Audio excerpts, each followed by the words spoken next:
My name is Bree Barnes, and this is the Harem wall painting Fragments. Fragments of wall paintings that illustrated girls of a harem originated around AD 9th century in Samarra, which is located in Iraq. These fragments of wall paintings from a harem bath provide a glimpse of early examples of figurative art in the Islamic world. Samarra is a city in Iraq. It lies along the bank of the Tigris River, 78 miles north of Baghdad. The city's name has been taken as "He who sees it is delighted," a shortened form of Surah Man Ran. Other sources translate the phrase as simply "a joy for all who see." Later, the city declined the name and adopted Sa Man Ra, meaning a sadness for all who see. Eventually, the two names were merged to create the current name, Samarra. During the 8th century, the Abbasids assumed command of the Islamic world, except for Spain, and they moved the capital to Baghdad, which is in Iraq, and you should know that. But during the 9th century, the time period the wall paintings originated, the House of Wisdom was established by Abbasid Caliph al-Ma'mun in Baghdad in 830. Well, 17 years later, there was a revolt in Baghdad, and the revolt forces Abbasid Caliph al-Mutawakil to move to Samarra. Well, in Samarra, al-Mutawakil built a city, a mosque, a minaret, and a palace complex. In 861, the Caliph returns to Baghdad, which will come to be a great learning center and also a leading metropolis of the Arab and Muslim world for the next 4 centuries. The population during this time was more than 1 million. The Abbasid Caliph was the third of the Islamic caliphates. And this is the first system of government established in Islam, and it represents the leaders' unity of the Muslim Ummah, or the community. This community is ruled by Sharia, and that's the legislation that is the moral code and religious law of Islam. The Caliph is the head of the state and is the title of the ruler of the Islamic Ummah.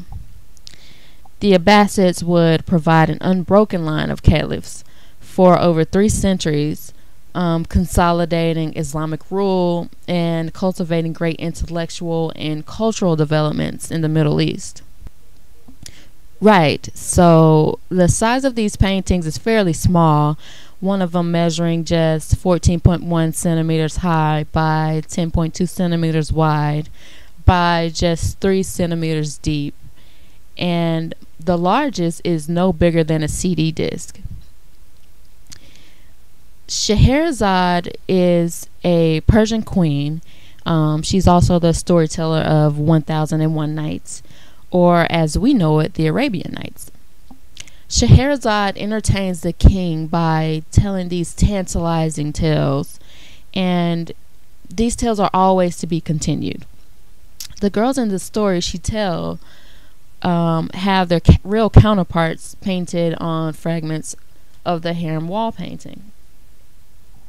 So the story goes that the king's first wife cheated on him, and of course this makes him extremely angry, and he takes and marries a virgin each day, and the following day he would send the virgin he married on the previous day to be beheaded. And he does this day after day after day. By the time he had met Scheherazade, he had married and beheaded more than 1,000 women. And against her father's wishes, Scheherazade stays the night with the king. And when she gets to the king's chamber, she's asking if she could say one last goodbye to her sister, who had secretly been ready to ask Scheherazade to tell the story during the night. So as she is telling her story, the king is listening very carefully, and As the night gets older, Scheherazade stops in the middle of her story. And even though the king asks her to finish, Scheherazade refuses because dawn is breaking. So the king spares her life for that day, and he and so that she could finish her story the following night. So Scheherazade tells story after story after story, and each night she stops midway and continues the story the following night. After 1001 nights and 1000 stories, she finally tells the king that she doesn't have any more stories to tell him. And after so many nights with Scheherazade and so many of her stories, the king falls in love with her, and they eventually have 3 sons. In these stories, there are characters such as Sinbad, Aladdin, Ali Baba, caliphs, sorcerers, merchants, and lots of girls. And many of these girls were slaves, but they were still very talented and outspoken. Looking at the paintings, we think the pictures depict women, but some believe that the paintings actually show boys as well. There are still little remains from medieval Iraq, and particularly Baghdad, because the city was later destroyed by Genghis Khan. But we can create a great idea of what the Abbasid court looked like, because the capital was moved from Baghdad to Samarra for more than 60 years. And luckily, a lot of ancient Samarra survives.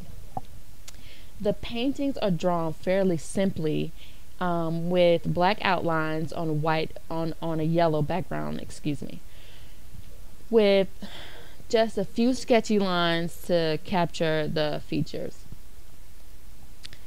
But there are flecks of gold in the painting, and this hints at their original lavishness. They are not all paintings, though.